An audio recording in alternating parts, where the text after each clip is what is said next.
Hey, welcome. Today we're going to do something really cool. We're going to take our everyday vocabulary and basically give it a major upgrade. Think of it like turning your words into a super precise toolkit that's going to make everything you say sharper, clearer, and way more impactful. So let's just dive right in. What is the difference? Really? It's a great question, right? And so often the answer is just having the exact right word at the exact right time. And that's the power we're going to tap into today, the power of being precise. All right, so here's our game plan. We're going to go on a little journey through 4 different themes. In each one, we'll pick up some powerful new words that build on each other. We're going to start with the language we use to talk about, well, other people. Okay, first up, power, people, and personality. We're looking at words that help us describe people with real laser-like precision, their authority, their character, and yeah, even their flaws. Okay, check out the contrast here. It's huge. On one side, you have the word august. It's all about this deep, majestic respect. Think about the weight and gravity of the preamble to the Constitution. But then, on the other side, you have callous, which paints this picture of just cold, unfeeling indifference. These two words, they describe 2 completely different worlds. Now let's get a little more specific with how people act. An indulgent person, that's someone who gives in easily to what others want. Then you have inveterate, which describes a habit that's just locked in. It's deep, it's established, it's not going anywhere. And then there's abjure, which is such a strong verb. It means to totally and formally reject something. See, each word gives us a sharper lens to see how people operate. All right, we've talked about how people behave out in the open. Now, let's move into the shadows.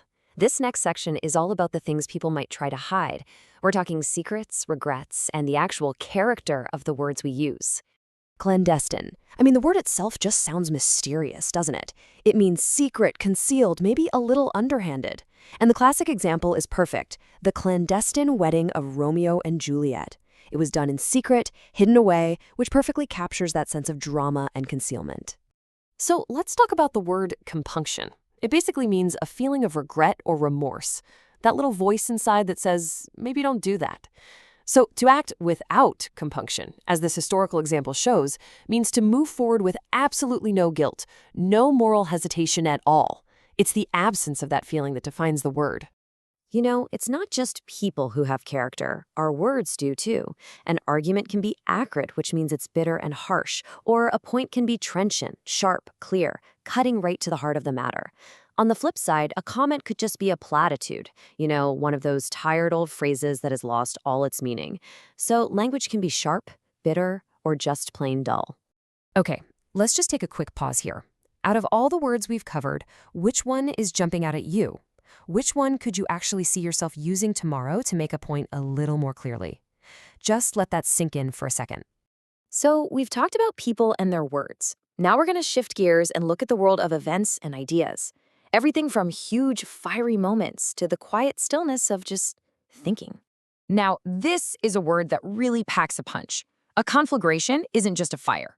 Oh no, it's an inferno. It's a massive, out-of-control, destructive blaze. The example here, an earthquake rupturing gas lines, it gives you that perfect, terrifying sense of scale. This is a word for total chaos.